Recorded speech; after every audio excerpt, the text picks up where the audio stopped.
Donc, l'histoire part d'une interrogation du cousin propre de mon père, du nom de Carl Nadeau. Le type en question, le cousin, c'est nommé Carl Nadeau.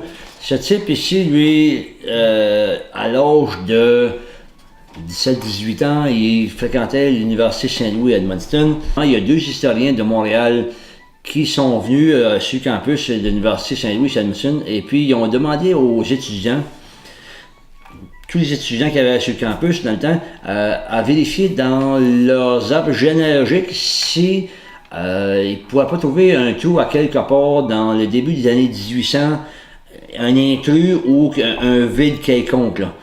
Donc, et puis, d'autant plus, ils ont même ciblé encore plus précisément que ça. Ils ont dit, surtout les étudiants, partir de l'embouchure de la rivière Madawaska à la rivière Saint-Jean, en montant vers le Haut-Madawaska. Donc, ils savaient quasi exactement qu'est-ce qu'ils cherchaient. Il y avait une idée de qu'est-ce qu'ils cherchaient. Donc, Carl part de l'université, il s'en vient voir son père, et puis il demande à son père, il pose justement la même interrogation que les gens lui ont posée. Son père le regarde dans les yeux et dit, mon garçon, ça c'est une histoire dont on ne parle pas, tu ne fouilles pas dedans, tu ne touches pas à ça, il y a un pli sur ta tête comme sur la mienne. Oh, une interrogation majeure. Donc, le fils, il respecte la volonté de son père, puis pour l'instant, il se recule un petit peu. Quelques années plus tard, son père décède, et puis sur son lit de mort, lui remet cette bague ici, et puis il dit à son fils, il dit, ceci est la preuve de qui on est et d'où on vient. Et puis, sur cette bague-là, il y a un diamant dans la tête, et puis ici, il y a décrit 3 lettres. LCN. On les voit d'ailleurs plus clairement ici, là. Que LCN, gravé sur une bague, une vieille bague, qui a été remise de père en fils depuis des générations. Louis-Charles de Normandie. Tu viens de mettre le doigt dessus. Wow. Pendant plus de 55 ans, 55, même 60 ans, Carl a fouillé l'histoire, il a fouillé dans tous les recoins, il est allé à Paris, il est allé à Londres, il en a profité pour aller fouiller dans les archives à Versailles, et jusqu'au moment donné où est-ce qu'il y a 2 colosses qui ont arrivé aux côtés de lui, puis ont dit, Monsieur Nadeau, veuillez s'il vous plaît sortir, vous avez plus l'affaire ici. Questionnement, on se pose encore la question, pourquoi ces gens-là ont retiré et empêché Carl de poursuivre sa recherche dans la librairie du château de Versailles. Donc, de là, il a continué quand même, persistant toujours, sentant qu'il y avait quelque chose sous cette roche-là. On dit comme toujours, anguille sous roche. Il est poursuivi, il est allé même en Angleterre, et puis de là, il a trouvé énormément de documentation. Qu'est-ce que l'histoire semblait prouver, c'est qu'il pouvait être potentiellement le descendant de Louis XVII. Donc, ce Louis XVII-là, si on recule en arrière, lors de la Révolution française en 1792-93, Louis XVI et son épouse Marie-Antoinette ont été arrêtés avec les 2 enfants restants, et puisqu'il y avait eu 3 enfants, ce couple avait eu 3 enfants, dont le fils le plus vieux était décédé avant la Révolution. Et donc, il restait avec une fille et un garçon, le plus jeune, qui était Louis Charles de Normandie, son nom de famille du temps. Donc, ils ont été emprisonnés, et puis en 93, si ma mémoire est bonne, ou 94, il y a eu décapitation du roi Louis XVI et de Marie-Antoinette, et le jeune Louis, automatiquement, lorsque le roi Louis XVI a été décapité, Marie-Antoinette n'était pas décédée encore, elle était décédée seulement quelques mois, 5-6 mois plus tard. Et puis elle, par tradition, elle a déclaré son fils Louis XVII étant l'héritier du trône de France, même s'il était emprisonné. En 94-95, ou dans ces années-là, une rumeur part que Louis XVII est mort en prison. OK? On dit que Louis XVII est mort en prison de tuberculose. Par contre, dans la même période, en même temps, aussi une rumeur part que Louis XVII a été échangé dans le donjon par un souci et expatrié, sorti du pays.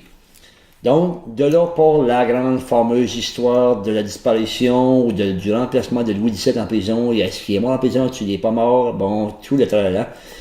Fait Carl, dans toute cette démarche-là, a dit, écoute, il a sûrement anguille sous roche, pourquoi est-ce que l'histoire du vieux français de Saint-Hilaire, dont il avait déjà entendu parler, pourquoi cette histoire-là est si taboue ici au Canada? Donc, en fouillant, principalement en Angleterre, il a découvert que Louis XVII, le jeune, il a passé une bonne partie de sa vie de jeunesse là, en Angleterre, puisque lorsque il y avait eu arrestation en 92, l'enfant avait 7 ans.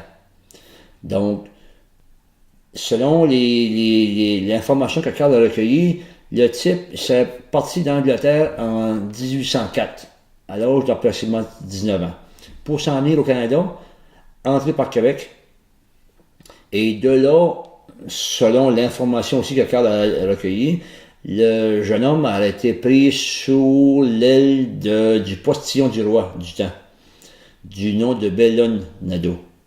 Celui-ci avait 7 ou 8 enfants, garçons principalement, et puis donc un garçon de plus dans la famille ou moins, ok, il n'y a pas de problème. Là, on s'entend que ce Louis XVII-là, lorsqu'il a été élevé en Angleterre, il avait probablement accès aussi à toute la fortune que ses parents avaient réussi à sortir de France avant la Révolution.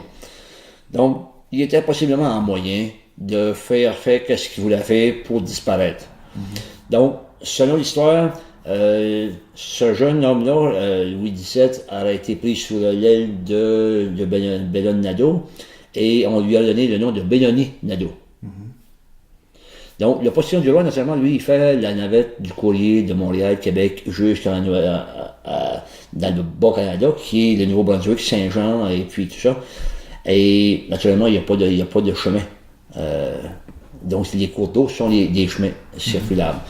Donc, la route normale, partait de Québec, passer par le fleuve jusqu'à la Rivière-du-Loup, de la Rivière-du-Loup, prendre la rivière Témiscouata, tomber au lac Témiscouata, de là, la rivière Madawaska, comme qu'on connaît. La rivière Madawaska se jette à la rivière Saint-Jean, juste à Edmonton ici. Et de là, la rivière Saint-Jean, naturellement, on descendait jusqu'à Saint-Jean. Mais, il y avait aussi des colonies dans là aussi. Et donc, il y avait à livrer de la pousse. Donc, le type allait apparemment voyager avec son père adoptif et remonter la rivière Saint-Jean. Puis lorsqu'il est arrivé à l'épingle ou le croche de la rivière Saint-Hilaire, il a regardé et il dit « Oh, ici c'est ma place ». Il a reconnu, ou il y a un semblant d'endroit qui ressemblait grandement au chalet d'été de sa mère, Marie-Antoinette, en France à l'époque. Donc, par rapport aux montagnes environnantes, la rivière, le courant de la rivière, le plateau qu'il y avait là, il dit « c'est ici que je m'installe ». D'autant plus que sur ce plateau-là, compte tenu qu'on a un style d'épingle ou une tête arrondie de la rivière, fait une courbe importante, il était en position d'avoir une position de surveillance quasi continuelle. Et la maison qu'il a construite à cette époque-là, c'est cette demeure ici, qu'on a fait agrandir. Une maison d'une magnificité, d'une richesse assez incroyable. Une maison qui est bâtie en forme de T, avec la porte d'entrée ici, dans l'angle du coin, et non sur un mur droit ou gauche, complètement en angle. L'architecture qu'on voit à la supérieure site, ça dans le temps, Carl avait vérifié aussi l'architecture de cette maison-là au niveau des pignons, au niveau de cette chose-là. Et puis ça représente une des corniches qu'il y avait après la maison de Marie-Antoinette, le chalet d'été de Marie-Antoinette en France. Donc, on s'approche tranquillement de la possibilité que ce type-là, ce soit lui qui soit installé à Saint-Hilaire. On regarde aussi, je vous disais tout à l'heure, ce type-là est arrivé au Canada avec une certaine fortune, un certain pouvoir financier. Il va être capable de se construire de cette façon-là. Oui. Exactement. Ça, c'est une chose. L'autre chose aussi, c'est que lors des recensements qui ont été faits dans les années 1830, 36 ou 42 ou environ, je n'ai pas les dates exactes, là, on nous dit que les recenseurs qui venaient de Boston, à ce moment-là, lorsqu'ils sont arrivés à Saint-Hilaire, sur la pointe de Saint-Hilaire, ils ont bel et bien inscrit une construction d'une grosse maison, d'une ampleur assez extraordinaire à Saint-Hilaire, mais ils n'ont jamais inscrit le nom des occupants. Pourquoi? Donc, est-ce que le pouvoir de l'argent de ce type-là a fait taire ces recruteurs-là pour ne faire taire son nom, puis pour qu'il soit vu? Ça a été le premier recensement qu'ils ont placé un nom sur un habitant de cette maison-là. Ça a été lorsqu'ils sont venus dans l'année milieu ou fin 1800, excuse. Lorsque c'est le seul fils de Benoni, du nom d'Alexis, c'est le premier nom qui apparaît comme habitant dans cette maison-là. On a ici l'arbre généalogique ou le chronologique de la descendance. Ici, on a le roi Louis XVII, du nom de Benoni, Marguerite Bernard, une malécite du coin. Alors, il y a eu un fils Alexis. OK? Puis lui, il a eu plusieurs enfants, donc Jean-Baptiste, mon arrière-grand-père. Mm-hmm. Ce type-là était reconnu pour être le vieux français de Saint-Hilaire parce que le type parlait français. C'est un français de France. C'est pas un français nord-américain, c'est pas un français québécois, c'est un français de France. Il était vraiment pointu sur sa diction. Et c'est pour ça qu'il était reconnu dans la région comme le vieux français de Saint-Hilaire. Malgré ça, jamais personne n'a pu pointer que ça pourrait être potentiellement un descendant de la royauté française. Ouais. Pour prouver encore plus ce type-là, j'ai quelques photos ici qui sont hyper frappantes. On voit ici dans un premier temps Louis XVII à l'âge de 7-8 ans. Oui. Au moment de sa capture, que ses parents ont été capturés au moment de la Révolution, oui, en 1792. Celui-ci, c'est Louis XVI, son père. On voit quand même une ressemblance assez importante au niveau des yeux, le nez, la bouche, le front, OK? Et ce type ici, c'est Carl Nadeau, à l'âge de 17 ans. 18 ans. Qui aurait été son arrière-petit-fils? Arrière, 1, 2, 3, c'est ça, arrière-petit-fils. Wow! OK? Semble. Ah, écoute, la ressemblance est tellement à s'y méprendre que ça en est vraiment frappant.